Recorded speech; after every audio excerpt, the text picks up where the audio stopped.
বাসায় 2-3টে ডিম থাকলে তৈরি করে নিতে পারবেন মজাদার এই রেসিপি। হ্যালো এভরিওয়ান, আসসালামু আলাইকুম।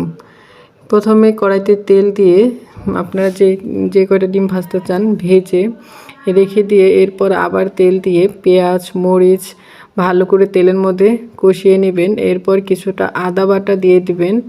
আদা বাটা দিয়ে একটু নাড়াচাড়া দিয়ে এতে পরিমাণ মতো পানি দিয়ে লবণ হলুদ গুঁড়ো মরিচ গুঁড়ো পরিমাণ মতো দিয়ে ভালো করে নেড়ে চেড়ে মশলাটাকে কষিয়ে এর মধ্যে 2-3টা আলু কিউব করে কেটে সেগুলোকে ঢাকনাতে ঢেকে কষিয়ে নেবেন। এতে আলুটা প্রায় সিদ্ধ হয়ে আসবে। কষানো হয়ে গেলে এতে পরিমাণ মতো পানি দিয়ে ঝোল আপনারা যতটুকু রাখতে চান ততটুকু রেখে এরপর আপনাদের ভেজে রাখা ডিমগুলো সেই ঝোলের মধ্যে ছেড়ে দিবেন। এরপর রান্না হয়ে গেলে মানে পানি কিছুটা কমে আসলে আপনারা নামিয়ে নেবেন। আমার রান্নার জন্য কিছু ছিল না, তাই এই রেসিপিটা করে নিলাম।